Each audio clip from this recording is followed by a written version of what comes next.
The old farmhouse stood at the edge of the valley, surrounded by fields that once thrived under careful hands. Now, they lay quiet, like everything else in the town of Willow Creek. Inside, Emma Harris sat by the window, staring at the horizon where the road vanished into the hills. It was the same road her daughter, Lily, had taken 8 years ago, chasing dreams bigger than the sky that raised her dead. Emma's hands, rough from years of work, held a half-knitted scarf, a project she'd started long ago but never finished. Every stitch carried the weight of unspoken words. Regret, worry, pride, all woven into the same pattern. The radio hummed softly in the kitchen. Her husband, David, sat at the table, his eyes hidden behind reading glasses. He was reading the same newspaper for the third time that morning, not because of interest, but to fill the silence. "She's not coming back, Em," he said quietly, not looking up. Emma's lips tightened. "You don't know that."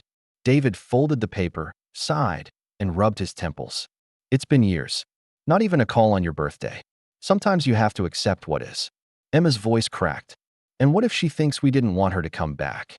He didn't answer, because deep down, he feared she might point 8 years earlier. Lily Harris was the brightest spark in the small town, full of laughter, stubborn dreams, and restless energy.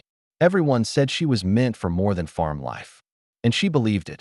When she got accepted into a university in New York on a scholarship, it felt like a door had opened to another universe. Emma had cried with pride, though her heart twisted with fear. David had simply nodded, hiding emotion behind his usual stoicism. But things changed after Lily left. Calls became rare, visits non-existent. Every photo online showed her in glittering places, expensive clothes, city lights, people Emma didn't know. And then, nothing. Her number stopped working. The silence grew heavier each year. In New York, Lily was everything she had once dreamed of being. She climbed the corporate ladder faster than anyone expected.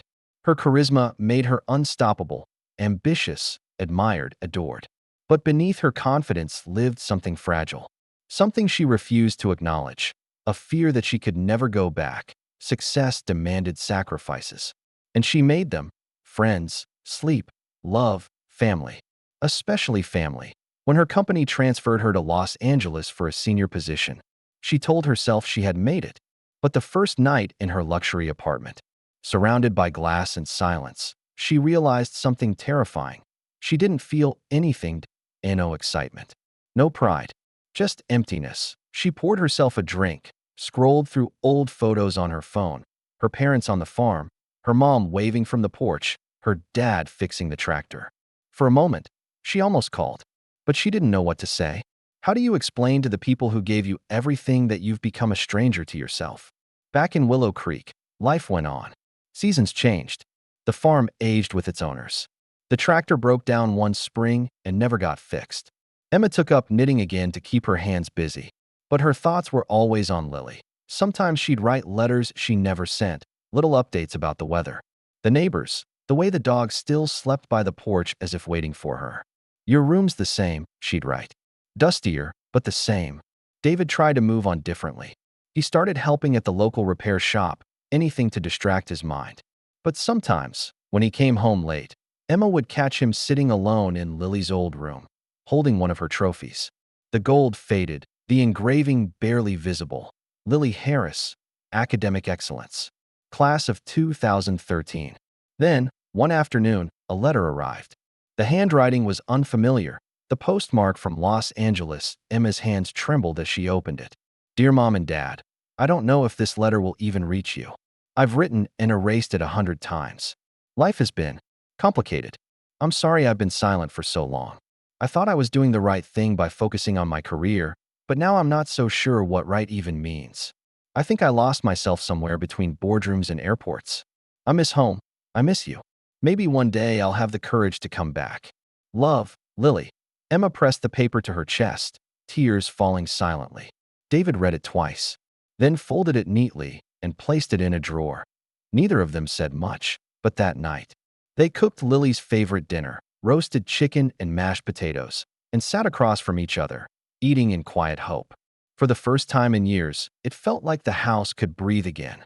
Meanwhile, in Los Angeles, Lily's world was falling apart. The company she had built her life around was collapsing under scandal. Her mentor, the one who had promised to make her a star, was arrested for fraud. The media frenzy was merciless. Within days, Lily went from being a rising star to a cautionary tale. Her face was on headlines. Her inbox flooded with messages from strangers who once praised her but now wanted her downfall. Her apartment became a prison. Every reflection reminded her of how far she'd fallen. When her phone rang one night, she almost didn't answer. But something in her told her to pick up. It was an old college friend, Mia. "Lily, you need to get out of that city. Come stay with me in Vermont or something. Just breathe." Lily laughed bitterly. "You think I can just disappear? Why not?" Mia said softly. "You've been disappearing for years. Maybe it's time you did it for the right reasons." After the call, Lily sat in darkness for hours, staring at the letter she'd written to her parents but never mailed. She'd meant to send a proper apology, but never found the words.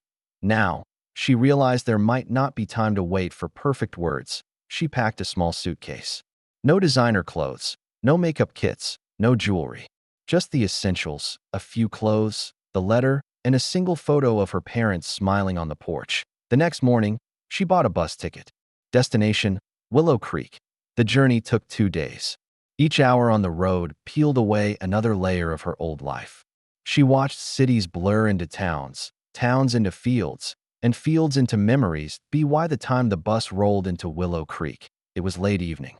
The air smelled of rain and earth. She stepped off the bus and looked down the familiar dirt road leading home. Her heart raced. 8 years of silence. 8 years of guilt. The farmhouse lights were on. Smoke rose gently from the chimney. She hesitated, suddenly terrified. What if they'd moved on? What if they didn't want her back? But then she saw a figure on the porch, her mother, standing still, as if waiting. Their eyes met across the distance. For a moment, neither moved. Then, Emma dropped the scarf she was holding and started running.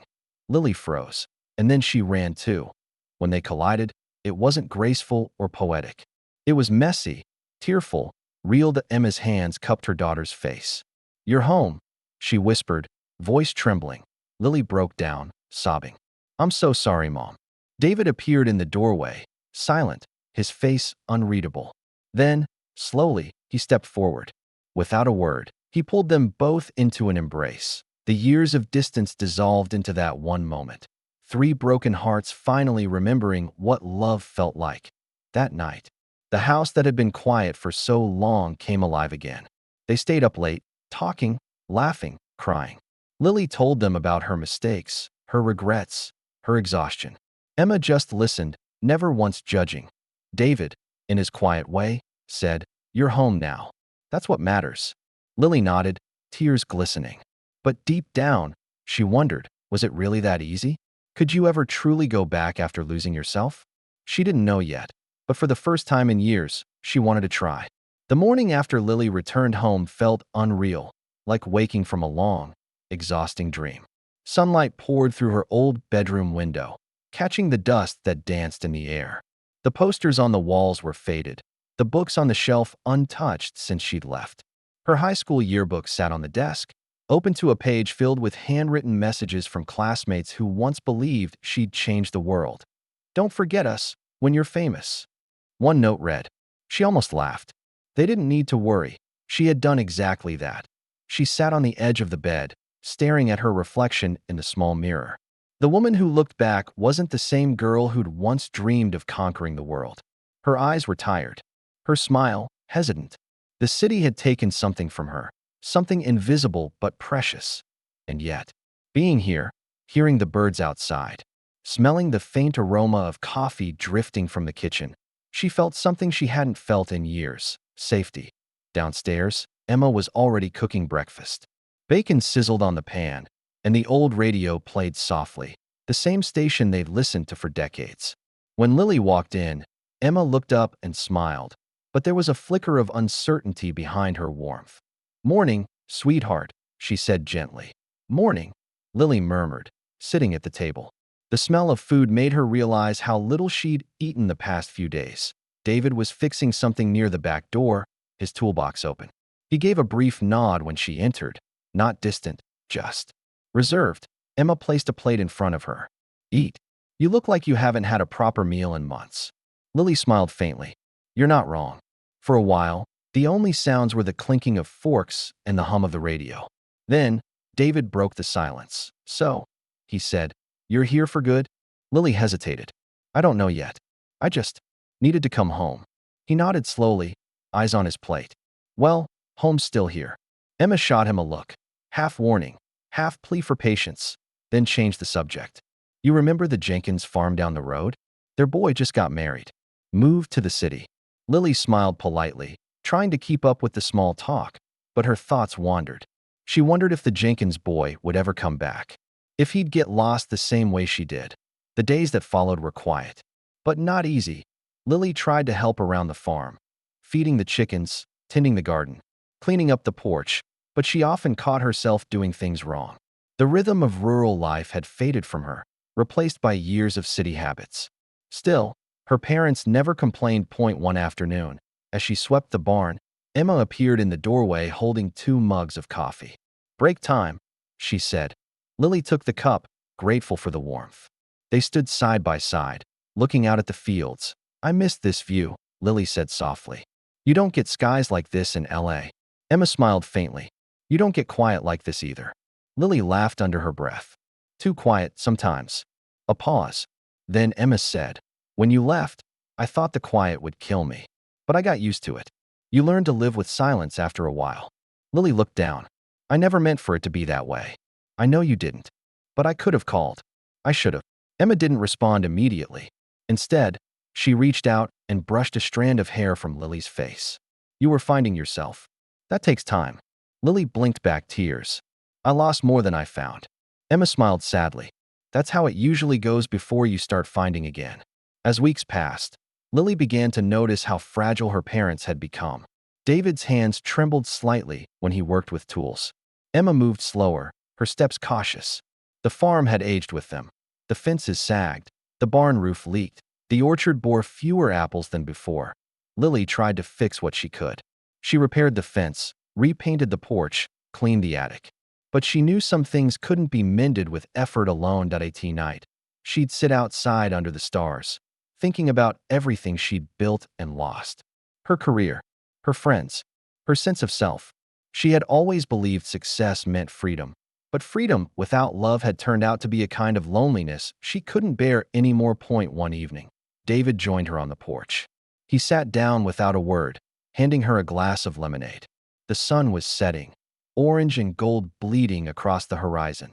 After a long silence, he said, You remember when you were 16 and we argued about you going to that summer program in New York? Lily smiled faintly. You said I was too young to handle the world. He nodded. And you said, How will I ever learn if you never let me try? She chuckled softly. That sounds like me. David's expression softened. You were right to go. We just weren't ready to let you. Lily turned to him. You're not angry? He shook his head. I was. For a long time. Not because you left, but because you didn't trust that you could come back. Her eyes stung. I didn't know if you'd want me to. David sighed, his gaze distant. A parent's heart doesn't have a door that locks. Lily, it might get bruised, but it never closes. She swallowed hard, unable to speak. After a while, he stood up, patted her shoulder, and said, You're home now. That's what matters. Just don't disappear again. Lily began writing again. Not reports or presentations, but letters. Letters to herself. Letters she'd never sent. She wrote about fear, ambition, forgiveness. About the little girl she used to be and the woman she was still learning to become. One day, she found the courage to start a new letter, not to her parents, but to the people she'd left behind in her old life. Colleagues, friends, even the ones who'd betrayed her. She didn't seek revenge or pity, just closure. I've spent years chasing something I thought was success. But real success, I think, is being able to look at yourself without shame. If I ever made you feel small, I'm sorry. I was just afraid of feeling small myself. When she finished, she didn't mail the letters.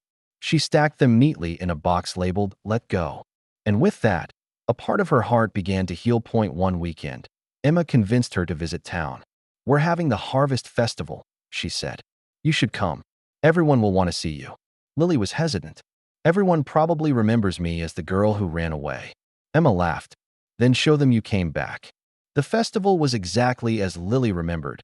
Colorful stands, local bands, the smell of roasted corn and cinnamon pies. Children ran between booths, chasing balloons. People recognized her instantly. There were surprised smiles, a few awkward questions, but mostly kindness. Didn't think you'd ever come back, Lily. Old Mr. Carter said with a grin. City life not all it's cracked up to be, huh? She laughed. Not exactly.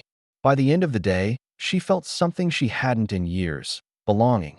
That evening, as the family sat around the dinner table, laughter filled the house again.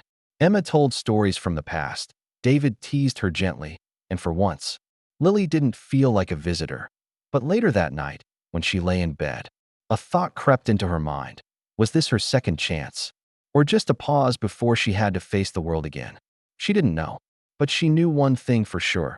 She didn't want to live running from her mistakes anymore. She wanted to rebuild, slowly. Honestly, from the ground up. The next morning, she woke before dawn and walked out to the fields. The sky was painted in shades of blue and pink. Dew clung to the grass, sparkling in the first light. She closed her eyes and breathed deeply. For the first time in years, she didn't feel lost. She wasn't where she used to be. She wasn't yet where she wanted to be. But she was becoming. And that, she realized, was enough. The autumn sun had turned the fields to gold by the time October arrived. Each morning, mist drifted low over the valley, and the air smelled of apples and earth. Lily had begun to wake before dawn, her routine no longer forced. She'd feed the chickens, check the barn, and then sit on the porch with a cup of coffee, watching the first light spill across the horizon. For months now, she had avoided her phone. It sat in a drawer, powered off, buried beneath papers and notebooks. But one morning, curiosity, or perhaps courage, made her reach for it again. When the screen lit up, hundreds of unread messages appeared. Some from people she once called friends, others from numbers she didn't recognize. But one message stood out. From Ethan, her former business partner. It was short. Lily, I heard what happened. The company's been struggling. We could use your help. If you're interested, come back. She stared at it for a long time, her coffee growing cold in her hands. That night, she told her parents. Emma was silent for a long time, and David just looked at her, eyes unreadable. You don't have to decide right now, Emma said finally. But you should ask yourself what you're going back for. Lily nodded, though the question echoed in her head long after dinner. What was she going back for? To fix what was broken? To prove she could still matter in that world? Or to escape the fear that staying meant failure? She went to bed that night, staring at the ceiling, unable to sleep. Days passed, and she tried to go on as if nothing had changed. But the thought of returning haunted her. The city had once been her dream, her stage, her purpose. And yet, now, when she pictured it, the noise, the lights, the relentless hunger, she felt something close to dread. Still, part of her missed it. The challenge, the energy. The version of herself who used to walk into rooms and make things happen. One afternoon, she wandered into town to clear her head. At the small cafe near the square, she ran into Sarah, her childhood best friend, someone she hadn't seen in years. Lily? Sarah's face lit up. I can't believe it's really you. They hugged, and it felt both familiar and foreign, like touching a memory that had been asleep too long. They sat down with coffee, and conversation flowed easily. Sarah had stayed in town, married, had 2 kids, and opened the cafe with her husband. You always said you'd leave, Sarah said, smiling. And you did. But, are you back for good? Lily hesitated. I don't know yet. Maybe. Sarah tilted her head. You used to talk about changing the world. Do you still want to? Lily laughed softly. I think I just want to belong somewhere now. Sarah smiled. Then maybe that's how you change the world, by being where you're needed most. That night, Lily couldn't stop thinking about Sarah's words. For so long, she'd chased big dreams, awards, recognition, power. But maybe she'd mistaken size for significance. Maybe real meaning came not from what she built, but from who she became while building it. The next morning, she opened her laptop for the first time in months. The familiar blue light of the screen filled her room. She opened a blank document and started writing. Not about success or failure, but about truth. She wrote about the cost of ambition, the loneliness of success, the quiet strength of forgiveness. Her words flowed like water breaking through a dam. It wasn't a story she planned. It was a confession, a release. She wrote for hours. When she finally stopped, her hands ached, but her heart felt lighter. Over the next few weeks, she kept writing, every morning before sunrise. Her parents noticed. "You've been up early these days," David said one morning, sipping his coffee. "Yeah," she smiled. "Guess I found something worth waking up for again." He smiled back, but didn't pry. He didn't need to. He saw the change in her eyes, the quiet fire returning. Then one afternoon, an email arrived from Ethan again. "We're finalizing a deal next week. This could save everything we built. I'll cover your flight. Just say the word." Lily sat in silence. Her fingers hovered over the keyboard. She could go. She could step back into that world, fix her reputation, reclaim her title, but then she looked around. At the worn desk her father had built by hand. At the half-finished manuscript on her laptop. At the faint laughter drifting from the kitchen, where her mother hummed to old music. And she realized she didn't need to go back to save what she'd built. She needed to stay to save herself. Still, she wanted to make peace with that chapter. So, she wrote one final letter. This time, not for a box labeled "Let Go," but one she actually sent. "Ethan, thank you for reaching out. I wish you the best, truly. But I've learned something out here I never understood before. Not every loss is a failure. Some are invitations to begin again. I hope you find peace with what we made together and with what we lost." "I have." Lily, when she hit send, she felt no regret. Only stillness. Weeks passed, and autumn deepened. The trees burned orange and red, and the air grew crisp. Lily's manuscript slowly took shape. Part memoir, part meditation, part love letter to imperfection. Her parents didn't ask what she was writing, but one night, she printed a few pages and placed them on the kitchen table. Emma read silently, her eyes glistening. When she finished, she reached across the table and took Lily's hand. "This," she whispered, "is what you were meant to do." Lily felt tears rise. "You think anyone would care to read it?" Emma smiled. "The right ones will." Winter came quietly. Snow covered the fields, the world outside falling still. Inside, Lily worked by the fireplace, her laptop glowing warm against the cold. She sent her manuscript to a few small publishers, more out of hope than expectation. Weeks later, an email arrived. "Your story touched us deeply. We'd love to publish it." Lily sat frozen for a moment, then laughed, the kind of laugh that came from pure disbelief and gratitude. She ran to tell her parents, and they celebrated with hot cocoa and old songs. For the first time, Lily felt like her success wasn't about climbing higher. It was about digging deeper. Months later, her book was released. It didn't become a bestseller overnight. There were no red carpets or headlines. But messages began to appear in her inbox, from readers who said her words helped them forgive, start over, or simply breathe again. One letter read, "Your story made me call my parents after 5 years. Thank you for reminding me what matters." That one made her cry. She printed the message and pinned it to her wall. One spring afternoon, Lily drove into town for another book event. The bookstore was small, cozy, filled with familiar faces. When it ended, Sarah approached her, smiling proudly. "See," she said, "you did change the world, just not the way you thought you would." Lily laughed. Maybe the world doesn't need changing. Maybe just a little healing. Months later, standing in the same field where she'd watched the sunrise countless times, Lily looked up at the sky, wide, endless, forgiving. She thought about the girl who once ran from everything, the woman who tried to become someone else, and the soul who finally came home. All of them were still her. All of them had brought her here. She whispered into the wind, not to anyone, but to life itself, "Thank you for not giving up on me." The breeze carried her words away, and for once, she didn't need them to come back. She turned toward the house, toward her parents' laughter, the warmth of home, and the unfinished pages waiting for her on the desk. And with a quiet smile, she walked forward, not chasing dreams, not escaping pain, but living in the simple, sacred peace of enough.